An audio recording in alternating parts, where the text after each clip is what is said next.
Hello everyone, welcome once again to the Adventures Travel Club television show. Betty, did you realize that right here where modern Paris is, that this has been inhabited ever since the 4th millennium BC? Oh, I am so impressed. No, I did not know that. Yeah, it started off as a little fishing village, and it was started by a Celtic tribe called the Parisi, and I guess that's where Paris probably got its name. Anyway, it has a long, long history. Let's listen to our guide right now. Now to the left is the thinker among the trees. Yes, look. Right. Now, it's back to us. Now, exactly there, look.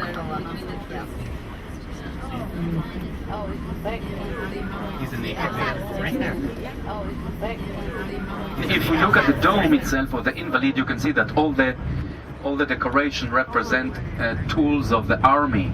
Helmets, swords, lancets, shields, arrows, bows, to represent the fact that soldiers prayed here inside, but not anymore. There is also the garden of the invalid, where you'll be able to take nice pictures of, because they planted some flowers in this garden, so it's very beautiful. Betty, this place is very, very interesting. I know you've been here before, and so have I. But this time, I got a very, very detailed tour of the tomb of Napoleon Bonaparte. And a lot of this has been re-gilded, as you can see on the top of that dome. But I didn't realize, that the old soldier's home was right there along with the tomb. In fact, on the other side, which we'll see a little later on as we get inside, we'll be able to look through the chapel and see where the old soldiers pray. Invalid is a veteran soldier, and this is a dome, which means the church where they used to pray. It was built in the 17th century in Baroque style, and since 1840, when the bones of Napoleon were put here, this ceased from being a church, and it became like a shrine of burial, a cemetery into a church. A little church was reopened behind that one to enable the 40 soldiers to pray at even today. The 40 soldiers, old, veteran, that are here today are there. You see one, for example, on a wheelchair. That's their area. It was built for them. And this garden is the garden of the invalids. On weekends with their families, they go and sit and walk in this garden. We have a clinics here, a little hospital, and all the care that old soldiers need in this building. 16 years ago, the French government have decided to cover and to paint the dome in gold. The gold that you see was not here in the first place, only 16 years ago. All was painted gold, surmounted by a beautiful golden cross above the church. Therefore, we cannot go there anymore. Before it was golden stuff, we could have gone all the way up to the little balcony there, but not anymore. Nevertheless, it's a beautiful church, very much in proportion, perfect proportions. You see two statues of Charlemagne and Saint Louis on the left and the right. Saint Louis brought the crown of thorns to France. He brought it to France from the Holy Land, Saint Louis. And this church is dedicated to Saint Louis, Louis IX. Well, of course, we all know Napoleon was a very, very colorful figure. And, he even crowned himself emperor. Yes. And that was in Notre Dame Cathedral, but that was the 18th of May in the year 1804. Yeah, but he was kind of controversial, wasn't he? Everybody didn't. Well, anybody that's an emperor, I think, would be controversial. Yeah. Well, you have to realize, too, that, they'd gone through the French Revolution and beheaded an awful lot of people. And so, anyway, he, when he came into power, I mean, the guy was brilliant. I think he was brilliant. I mean, when you read about him and you study about him, he really trumped all over Europe, and did quite a bit. So as an emperor, I mean, that's what he wanted to be, because he associated himself so much with Rome, imperial Rome. In fact, you can see that in a lot of the architecture, things that he had commissioned. Some of those Arcs of Triomphe, of which are about 4 of them in Paris. And I mean, he wanted to return as the conquering emperor. He was a great strategist. Yes, He indeed. really had everything mapped out. He just didn't go off helter-skelter. No, and you know, like a lot of great people, sometimes wind up not so great in the end. But anyway, they gave him a great place as far as his final resting place here at this tomb, along with a lot of other people that we can see here too. In fact, his brother is buried here, but there are also a lot of other military people that are buried here. Now this, if you look very carefully, you would see, gee, it looks a little bit like St. Peter's in Rome, doesn't it? Well, they all look alike. No, really, if you take and put them in perspective, they all have all of the. Well, it's the architecture that they use. Right. You know. Beautiful. Yeah. Right. There were a lot of tourists going through there, including some of the French military that we see right there as well. St. Louis also, of course, has a big part in French history. Well, he'd be the king. He was the king, and he did an awful lot for as far as the church and religion was concerned. Now, this is where you can look through, and that's where the old soldiers, their chapel was on the other side. And we were on the opposite side. Now those look like the Bernini. Columns, that's why you equated That's why I it said with looks like St. Peter's. Yeah. Right, yeah. Do you think they were Bernini? I don't think so. You weren't. You know. I don't that think was so. I think this was the wrong circa, period. Yeah. Wrong circa. Wrong Okay. period. Yeah. But as we can see, there are a lot of, as we mentioned before, a lot of military people that are buried here. But the architecture in here, I think, is just beautiful. Again, now looking through the doors there into that chapel, and our guide said that was a very fantastic organ that we were just seeing part of. I wish we could have gone in there, but we're not old soldiers, so we couldn't do that. Wonder if Bish, our organist on Channel 49, wonder if she's been there to play the organ. I don't know. She's been in so many places. True, that's true. Here you can see again, now we're on the sort of the ground floor, the ground level of where the tomb is, and of course that's where his bones are resting there. And I think this piece of architecture that they put him in is just really Looks beautiful. like a desk. Yeah, it sort of does, doesn't it? Now this was his son who he made the Emperor of Rome, and he had never been to Rome. Isn't that something? I mean, but see the way that he's dressed. I mean, it's just it has all that Roman feeling. The toga, yeah. Right. Anyway, we visited down there, and it was really quite beautiful. And we're going to go back now up to the main floor. But the architecture in here is really quite lovely. If you do have the opportunity to visit Paris, make sure that you go and see this particular area. And this is really quite beautiful. There are also great gardens here where a lot of the retired military, some of them live, and where some of them enjoy the gardens. And he put his brothers, kings and princes of different countries of what he conquered at the time. He went to Spain, so his brother became king of Spain. His son became king of Rome.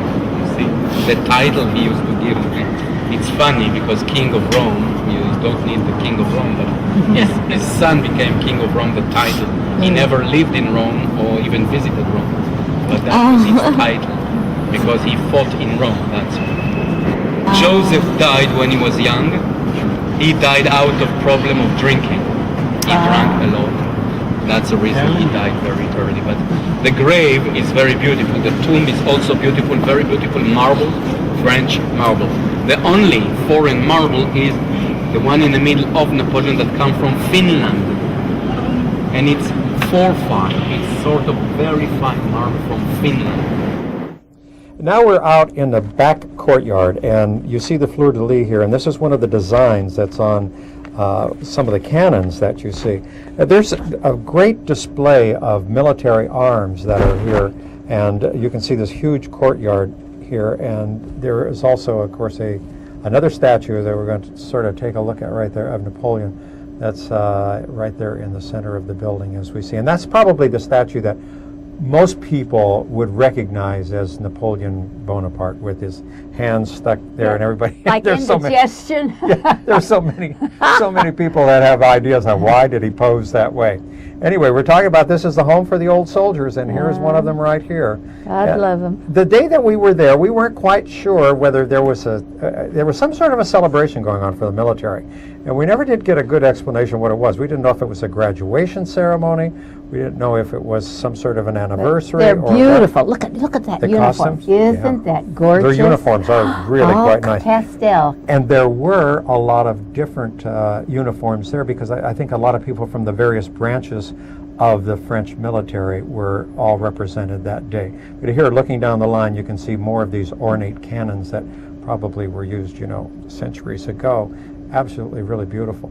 And then there's some more that were a little bit more modern, maybe used in World War I, who knows, I'm not quite sure. But this is a great place, would make a great parade ground, I suspect, for... I love the brick. Look it's at how beautiful, yeah. all the brick is there and how much easier it would be to keep clean because you could just wish it off, Yeah, it's nice. Well, when you got a bunch there of they soldiers are. to Aren't do they that, cute? you can do that, yeah. That's very, very attractive uniforms that the French military has. And there, of course, is a little tank. There were lots of arms that we saw on display that were here, and we had the opportunity to spend quite a bit of time here, so it was really quite nice. But it's time for us to move on because we have to see more of Paris, and as we travel along, of course, we get another glimpse of the Eiffel Tower, which on our next show we'll actually go up and take a real good look at the city from there. When Eisenhower and the Allies came to Paris, that was their headquarters. You see in this building. You see this building was the headquarters of Eisenhower, and it says that the American flag, you see the American flag on the left, never left the facade of the building ever. We are going to visit the chapel where St. Vincent de Paul is buried, and his corpse is here, right up over the altar, and we're going to take a real close look at it. Betty, you have some information on St. Vincent de Paul. I He was sure a very do. interesting man. He was such a remarkable man. I really didn't know that much about him, Marv, until we went to the chapel here. Well, before we left on our trip. But, you hear about St. Vincent de Paul. We all belong to his organization, or a lot of us belong to St. Vincent de Paul. You give to the charities Right, and stuff. By the way, that is St. Vincent de Paul there. He is incorrupt in his chapel. He was able to raise an awful lot of money for the poor in France, wasn't he? He had I don't know where he got all of his influence, but he really did. Well, he was born in just peasant family, and he made the acquaintance of a family that kind of took him in, and she provided money for him, and they allowed their estate to be used for him giving missions, and that's what started the congregations. It was a tremendous family that Jesus or God provided for them as an instrument for his work. I think it's funny to think he was actually on a ship like Paul, and he was captured, and then the man that was the captain of the ship, he converted, and they escaped.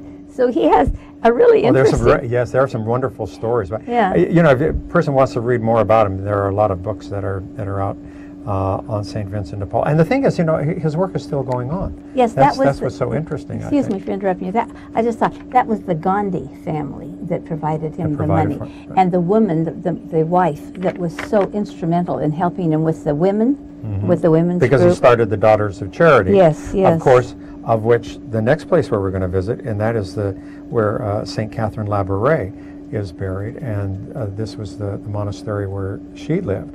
And we were privileged to have Mass here with two American priests, Monsignor Pat being one of them, and another visiting priest that also had a group with him as well. So we all joined together for this beautiful Mass. A reading from the prophet Zephaniah. Shout for joy, daughter of Zion. Israel shout aloud. Rejoice. Exult with all your heart, daughter of Jerusalem. The Lord has repealed your sentence. He has driven your enemies away. The Lord, the King of Israel, is in your midst. You have no more evil to fear. When that day comes, word will come to Jerusalem. Zion, have no fear. Do not let your hands fall there. The Lord your God is in your midst, a victorious warrior. He will exult with joy over you. He will renew you by his love. He will dance with shouts of joy for you, as on a day of festival. This is the word of the Lord. Thanks be to God. Hallelujah. Hallelujah. The Lord be with you. And also with you. A reading from the Holy Gospel according to Luke. Lord, you. Mary set out and went in quickly in haste to the town in the hill country of Judah. She went to the house of Zechariah and greeted Elizabeth. Now as soon as Elizabeth heard Mary's greeting, the child leaped in her womb, and Elizabeth was filled with the Holy Spirit. She gave a loud cry and said, O women, you are the most blessed, and blessed is the fruit of your womb. It was here where the Blessed Virgin appeared twice to St. Catherine Labouré. And she said that she was going to undergo some various trials in her life, and that there was a lot of turmoil going on in the world, and especially in France. And she had told St. Catherine Labouré that she wanted a particular medal struck, and that people would wear the medal and wear it in all honesty and faith, would have lots of graces poured out on them. And this was the place where this happened. She was a very young nun at the time when all of this happened. And her body is here, when we're going to see that again. And she also is incorrupt as far as her body is incorrupt. She'd been buried for something like 57 years, and when they exhumed her, her eyes were clear, and the skin was just as soft as it was the day that she died, and also her limbs were just as limber as the day that she had died. So I think the good Lord was saying, you know, this was a special lady, and I want you to remember what the Blessed Mother had instructed her to do. I brought, not this trip, the trip before this, I brought back lots and lots of medals, and I mailed them to the people for a televised Mass that watched the Mass, so that they actually all had a blessed medal from wonderful. there. So that's what, yes, it's treasured. It really is. And here again is her incorrupt body, which is in this glass coffin that we can see right here. And this, you know, she also, her work has really gone around the world as well. This was given to me, not there, but in the south of France. Actually, this was given to me in Lourdes a couple of trips ago, and I carry this one with me, this particular medal, and you can see what it says: all those who wear it will receive great graces. And I believe that that's very, very true.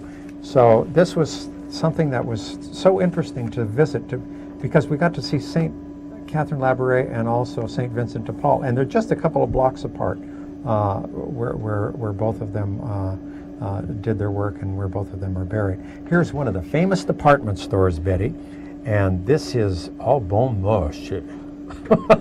Did I say that right? You said it sounded great, Marv. I don't know, but I know that's one of the great ones in Paris. Anyway, we're going to listen to our guide one more time. So that's how it goes. Now, today it's the middle of the week, Wednesday, so everything is open normally, so we probably will hit some traffic jam on the way to Montmartre. This is a monument now for us on the right above you. It's a clock of the station, Gare de Lyon, on the right. So it's preserved in all the facade of the train station, and the famous restaurant, the Blue Wagon, is here on the right hand side inside. I like that now. You can see the train station on the right hand side now as well.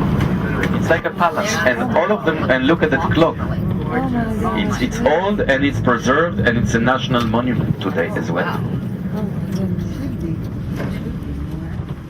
That's beautiful.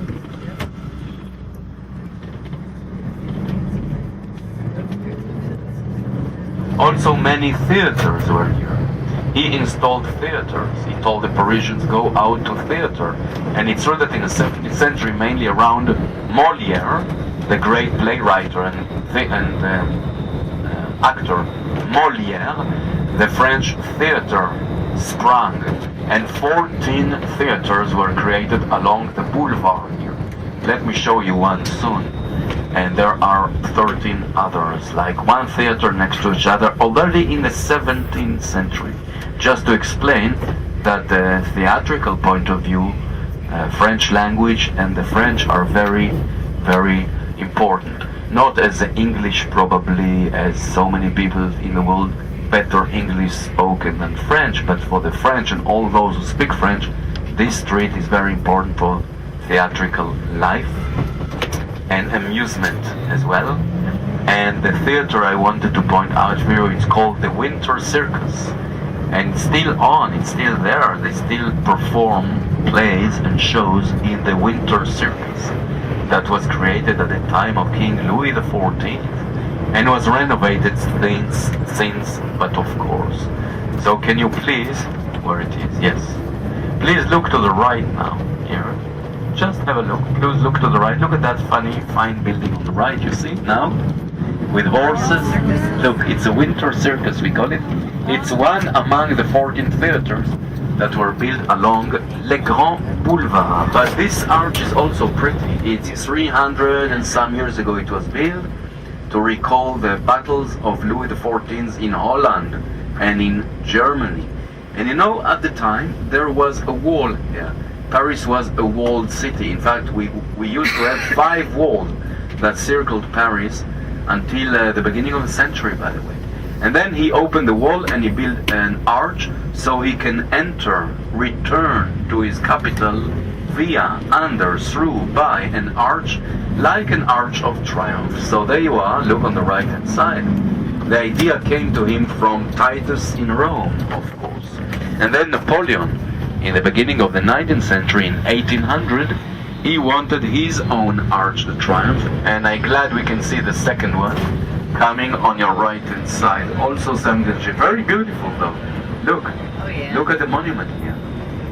Now, not many people know there are 4 Arches of Triumph in Paris. And these are the 2 first ones. The one on the Champs-Élysées came much later. Well, that was the first time that I learned that there were more than one Arc de Triomphe in Paris. But now we know. And also, we're going by some of these theaters, which our guide mentioned just a little bit ago. And now we have finally arrived to the top of Paris, where we're going to see the Church of the Sacred Heart. Right.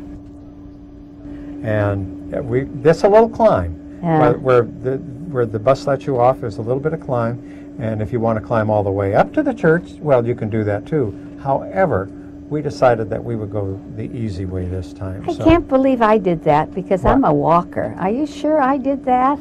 Oh, yeah. Okay. Oh, yeah. It was 10 o'clock in the morning, as you can see right here.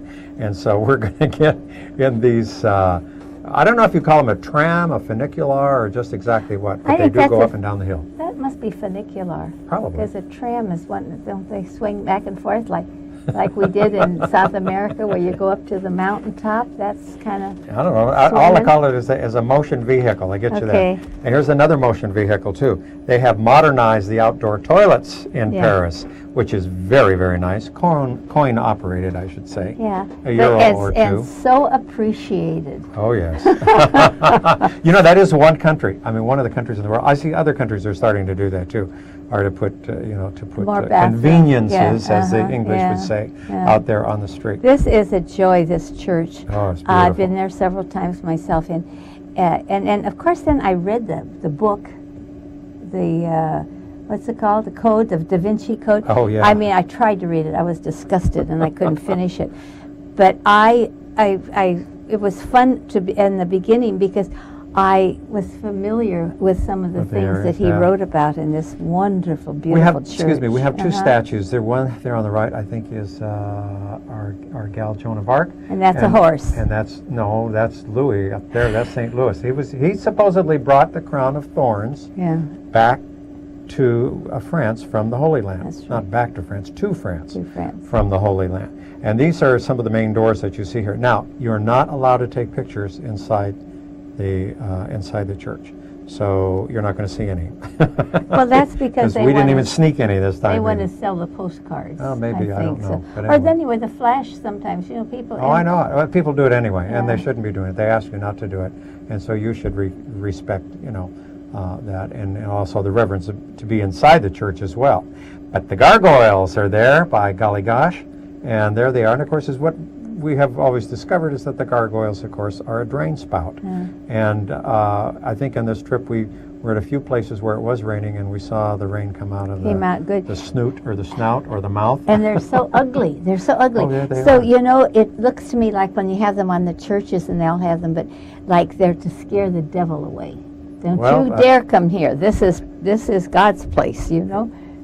That's may be the reason. That's what made me think may that. be the but reason. That's Anyway, from the church, after we've made a beautiful visit there, then we're going to walk over and see some of the artists. Oh yeah. Oh my goodness, and there are lots of them that are here, but and they're all along the way. But as we walked along the little narrow streets here, we ran into some of the buildings where some of the famous artists, the French artists, throughout history have spent a little bit of time, and in some of the wine shops and some of the coffee houses there. I just love the artists. I had my picture done one time there. Did you? Just with the charcoal and stuff. Yeah. And they pester you. I said, no. He says, well, if you don't like it, you don't have to pay for it. So I didn't like it, so I didn't pay for it. And he let you get away and with it? he gave it to me anyway. Well, you know, when you walk right into the main little area there are guys there that have scissors and black paper. Yes. And they're cutting out your profile. Right. And so I told the guy, I said, no, the same way. No, I don't want. Well, he cut it out. He made 2 of them, actually. And then he wanted, I don't know how many. 8. I think he wanted $8. And then something like that. You know, and, €8. Yeah. And I said, no. And I was sitting there having coffee with some of the folks. And so I said, I think I've only got €1. Well, he says, oh, that's not even enough for a cup of coffee. Yeah. Well, I said, take it or leave it. Yeah. He took it and started out, doing that for somebody else too. He did a pretty good business. He did that guy a was good doing business, and all of my people bargained. And once we got you down to a low price, then he couldn't charge them anymore either. So, and that was a nice It's fun souvenir. doing And it. yours was good. You Yeah, still have it? It was all nose and ears. I mean, that was me. What can I tell you?